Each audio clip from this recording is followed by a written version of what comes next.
ഇപ്പോൾ അവളുടെ നിലനിൽപ്പ് അപകടത്തിലാ. ഉദ്ദേശിച്ച ലെവലിലേക്ക് എത്തണമെങ്കിൽ വളരെ റിസ്ക് എടുക്കേണ്ട അവസ്ഥയിലാ. മറ്റേതൊരു പെണ്ണിനെ പോലെയും സ്വന്തം ജീവിതം അപകടത്തിലാകുമ്പോൾ അവൾ തന്റെ സർവ്വശക്തിയും എടുത്ത് പൊരുതും. പെണ്ണൊരുമ്പെട്ടാൽ എന്തു നടക്കുമെന്ന് നമുക്ക് എല്ലാവർക്കും അറിയാം. അതുകൊണ്ട് 99% അവളുടെ ലക്ഷ്യം നേടും.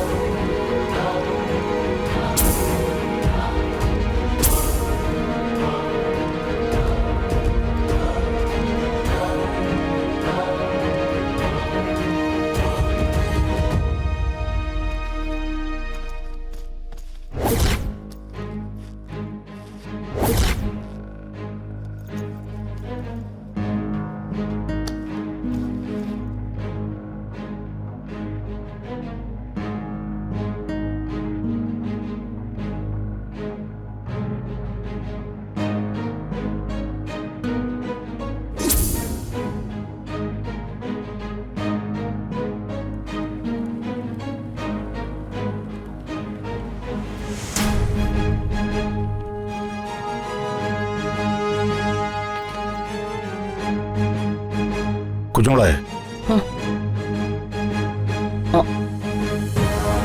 എല്ലാവരും കൂടി ഇതെങ്ങോട്ടാ? Tour പോവാനാണോ plan? അതെന്താ എന്നോട് പറയാത്തത്? ഏതായാലും അത് വേണ്ട. നിങ്ങൾ ഇപ്പൊ പോയാൽ ശരിയാവില്ല. അധികം വൈകാതെ ഇവിടെ ഒരു പ്രധാന ഫംഗ്ഷൻ നടക്കാൻ പോവാ. എല്ലാത്തിനും എന്നോടൊപ്പം ഭദ്രേട്ടനും നീലിമയും വേണം. അതുകൊണ്ട് നിങ്ങളിപ്പോ എവിടെയും പോണ്ട. ഈ തിരക്കുകൾ കഴിഞ്ഞിട്ട് തീരുമാനിച്ചാ മതി. എല്ലാം കഴിഞ്ഞിട്ട് പെട്ടിയും കിടക്കായിട്ട് ഇറങ്ങി പോകുന്നേക്കാൾ നല്ലത് ഇപ്പോ മാന്യമാറ്റി ഇവിടുന്ന് ഇറങ്ങി പോകുന്നല്ലേ നല്ലത്. അതെന്താ ഭദ്രേട്ടാ അങ്ങനെ പറഞ്ഞത്? പിന്നെ എങ്ങനെ പറയണം? ഈ നിൽക്കുന്ന ഞങ്ങളുടെ മോൾ അനസൂയയ്ക്ക് പറഞ്ഞു മോഹിപ്പിച്ചിരുന്ന മരുമോൾ സ്ഥാനം ഐശ്വര്യലക്ഷ്മി തട്ടിയെടുത്തു. അവളെ ഇത്രയും കാലം രമേശി മരുമകളായി അംഗീകരിക്കാതെ മാറ്റി നിർത്തി. എന്റെ മോളുടെ മനസ്സിൽ വീണ്ടും ആഗ്രഹം കുത്തിവെച്ചു. എന്നിട്ടിപ്പോ എന്തായി? ആ ഐശ്വര്യ മരുമോളായിട്ട് സ്വീകരിക്കാനുള്ള തയ്യാറെടുപ്പ് നടത്താൻ പോവല്ലേ? അത് പ്ലാൻ ചെയ്യുമ്പോ തന്നെ എല്ലാ കാര്യങ്ങളും നിങ്ങൾ 3 പേരോടും ഞാൻ വ്യക്തമായിട്ട് പറഞ്ഞിരുന്നതല്ലേ? അനസൂയയ്ക്ക് എന്റെ മനസ്സിലും ജീവിതത്തിലുമുള്ള സ്ഥാനം ഞാൻ നിങ്ങളോട് വ്യക്തമാക്കിയിരുന്നു. എന്നിട്ടും ഇതുവരെ നിങ്ങളുടെ കൺഫ്യൂഷൻ മാറിയില്ലേ? എനിക്ക് രമേശിയെ വ്യക്തമായിട്ട് അറിയാം. പലപ്പോഴും നിങ്ങളുടെ വാക്കുകളും പ്രവൃത്തികളും ഒത്തുപോകാറില്ല. നിങ്ങളെന്നും സ്വന്തം നേട്ടങ്ങൾ മാത്രമേ നോക്കിയിട്ടുള്ളൂ. അതിനുവേണ്ടി മാത്രമേ പ്രവർത്തിച്ചിട്ടുള്ളൂ. അക്കാര്യത്തില് നിങ്ങളും ഒട്ടും മോശമല്ലല്ലോ. നിങ്ങളും സ്വന്തം കാര്യം മാത്രമല്ലേ നോക്കിയിട്ടുള്ളത്? ഇവിടെ ഇങ്ങനെ കഴിയുന്നതും എന്റെ നേട്ടം മാത്രം നോക്കിയിട്ടല്ലല്ലോ. സ്വന്തം നേട്ടങ്ങളും നിങ്ങളുടെ ലക്ഷ്യമല്ലേ? ഞാനിപ്പോ ഐശ്വര്യയെ മരുമകളായി അംഗീകരിക്കാൻ പോകുന്നു എന്നൊരു തോന്നൽ നിങ്ങൾക്ക് വന്നു. എന്തുദ്ദേശത്തിലാ ഞാൻ ഇങ്ങനെ ഒരു ഫംഗ്ഷൻ നടത്തുന്നതെന്ന് ഭദ്രേട്ടന് നന്നായിട്ടറിയാം. രാജകൊട്ടാരത്തിലെ അമൂല്യമായ മണിമാല അതെനിക്ക് വേണം. അതിനുവേണ്ടിയാ ഞാൻ ഐശ്വര്യലക്ഷ്മിയെ ഫംഗ്ഷന്റെ പേരും പറഞ്ഞ് സമാധാനപ്പെടുത്തി നിർത്തിയിരിക്കുന്നത്. ഇനിയും സംശയം മാറിയില്ല അല്ലേ? അപ്പോ എന്നെ വിശ്വാസമില്ല എന്നർത്ഥം.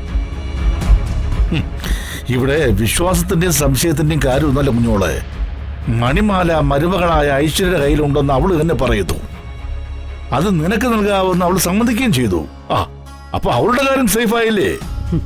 ഭദ്രേട്ടാ, അവളുടെ കയ്യിൽ കൊട്ടാരത്തിലെ മണിമാലയുണ്ടെന്ന് വിശ്വസിക്കാൻ അത്ര മണ്ടിയല്ല ഞാൻ. പറഞ്ഞ ദിവസം തന്നെ മണിമാല തരാൻ പറ്റിയില്ലെങ്കിൽ അവൾക്ക് അർജുനുമായുള്ള വിവാഹമോചന കരാറിൽ ഒപ്പിട്ട് ഈ രമാനിലയത്തിൽ നിന്നും പടിയിറങ്ങേണ്ടി വരും. അതാ വ്യവസ്ഥ. കുഞ്ഞോട് പറഞ്ഞപ്പോൾ ആദ്യം ഞാൻ അവിശ്വസിച്ചെങ്കിലും മുറിയിൽ പോയി ചിന്തിച്ചപ്പോഴാണ് അപകടം മനസ്സിലായത്. അപകടോ? എന്തപകടം? ഇതുവരെ അവളുടെ കളിച്ചതെല്ലാം മറ്റുള്ളവരുടെ ജീവിതം വെച്ച ഇപ്പോൾ അവൾ പടയം വെച്ചിരിക്കുന്നത് അവളുടെ ജീവിതമാണ്. അതിനെന്താ? സ്വന്തം ജീവിതം വെച്ച് അവൾ ഇങ്ങനെ കളിക്കണമെങ്കിൽ മണിമാല അവളുടെ കയ്യിൽ തന്നെ ഉണ്ടാവും. ഇല്ല, ഈ വീട്ടിൽ അവളിപ്പോ മണിമാല സൂക്ഷിച്ച് വച്ചിരിക്കില്ല. അതിവിടെ ഉണ്ടെങ്കിൽ ഞാനത് മണത്ത് കണ്ടുപിടിക്കുമെന്ന് അവൾക്കറിയാം. എങ്കിൽ അതിപ്പോ എവിടെയാണ് സൂക്ഷിച്ചിരിക്കുന്നതെന്ന് അവൾക്ക് വ്യക്തമായ ധാരണയുണ്ട്. ഇല്ലായിരുന്നെങ്കിലേ അവൾ ഡിവേഴ്സ് പേപ്പറിൽ ഒപ്പിട്ട് തരാമെന്ന് ഒരിക്കലും സമ്മതിക്കില്ലായിരുന്നു. അത്രയും ശക്തമായ ഒരു കളി അവള് കളിക്കുമ്പോ അത് ജയിക്കാനുള്ള തന്ത്രം അറിഞ്ഞിട്ട് തന്നെയാണെന്ന് മനസ്സിലാക്കാനുള്ള സാമാന്യ ബുദ്ധി എനിക്ക് പോലും ഉണ്ട്. രമാമായി എന്നെ വെറുതെ മോഹിപ്പിച്ചുകൊണ്ടിരിക്കുക. ഈ ചടങ്ങുകളെല്ലാം കഴിയുമ്പോ എന്റെ സ്ഥാനം പടിക്ക് പുറത്തായിരിക്കുമെന്ന് എനിക്ക് ഏതാണ്ട് വ്യക്തമായി. നീയാണോ ഇങ്ങനെ സംസാരിക്കുന്നത്?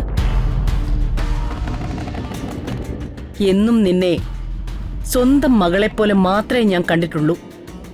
നിനക്ക് നൽകുന്ന വാത്സല്യവും സ്വാതന്ത്ര്യവും ഞാനിവിടെ ആർക്കും നൽകിയിട്ടില്ല.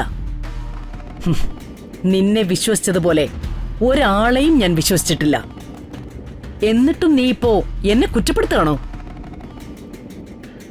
സ്വന്തം ജീവിതം ഒരു ചോദ്യചിഹ്നമായി മുന്നിൽ നിൽക്കുമ്പോ ഏതൊരു പെണ്ണും ചോദിച്ചു പോകുന്ന ചോദ്യങ്ങളാ എന്റെ മോളിപ്പോ ചോദിച്ചത്.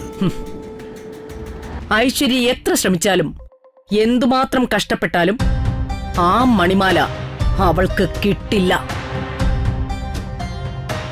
അതെനിക്ക് നൽകാൻ അവളെ കൊണ്ട് പറ്റില്ല. അവള് ശ്രമിക്കും, സ്വന്തം ജീവൻ പണയം വെച്ചവള് ശ്രമിക്കും.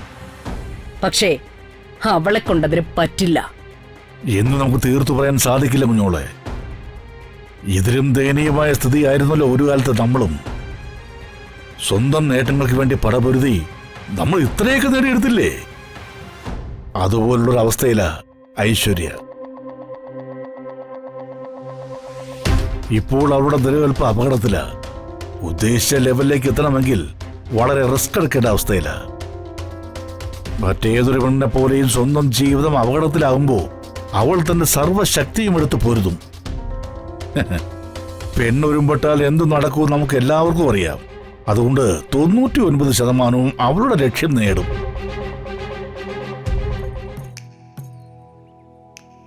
റോമിയോ, അങ്ങയെ കൂടാതെയുള്ള ജീവിതം സ്വപ്നം കാണാൻ പോലും എനിക്ക് സാധിക്കില്ല. ജൂലി, നീ ഇല്ലാത്ത ജീവിതം